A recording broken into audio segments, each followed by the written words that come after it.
یو غزل او یو دو شعره چې په ژوندینې خو مې چا قدر ونه کو، په ژوندینې خو مې چا قدر ونه کو، پس د مرګه مې جنډې به وي په قبر، زما قدر خو په ژوند باندې پکار دی، زه به مرګه پورې کوم ورته صبر.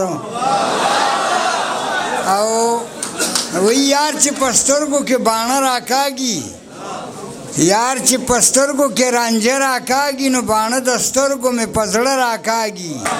او غندل یې پړ مخې راواچوو نو څوک داسې نه وایي چې دا څه راکاږي. او غزل درته ویمه چې هره شپه په خوب کې جانان ځي راځي، او بیا ورپسې مال ارمان ځي راځي. هره شپه په خوب کې جانان ځي راځي، او بیا ورپسې مال ارمان ځي راځي. داسې خلک شته دي هم په دې ځمکه، سر کې کله کله ایمان ځي راځي. او ستا رقیب له تا سره لاس کې مې شلېدلې ګریوان ځي راځي. او تخم د ګلونو را زرغون بشي، دلته کله کله باران ځي راځي. تخم د ګلونو را زرغون بشي، او دلته کله کله باران ځي راځي.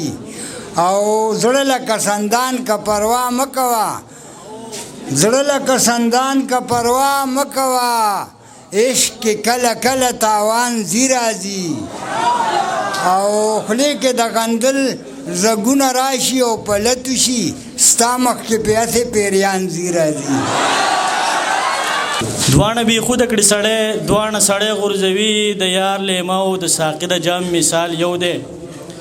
دوی به پاسي خو په شپېلۍ د اسرافیل به پاسي، دوی او پاسي خو په شپېلۍ د اسرافیل به پاسي، بیخي د مړو او زما د قام مثال یو دی.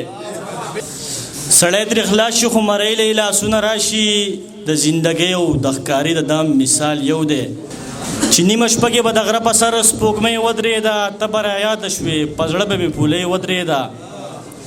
د ژوند مثال مې داسې و لکه صحرا کې مزل، د ژوند مثال مې داسې و لکه صحرا کې مزل، کله به تیزه شوه او کله به سیلۍ ودرېده. تنور هم سوړ شو شکور مې پرېږده و چې کور ته ځمه، تنور هم سوړ شو شکور مې پرېږده و چې کور ته ځمه. د باران وخو شو ولاړ دی ناوګۍ ودرېده. د ملک زردار د ملک واکدار ته به مې قار پیدا شو، د ملک زردار د ملک واکدار ته به مې قار پیدا شو، چې ما بې وسته په سوال به څوک بوډۍ ودرېده.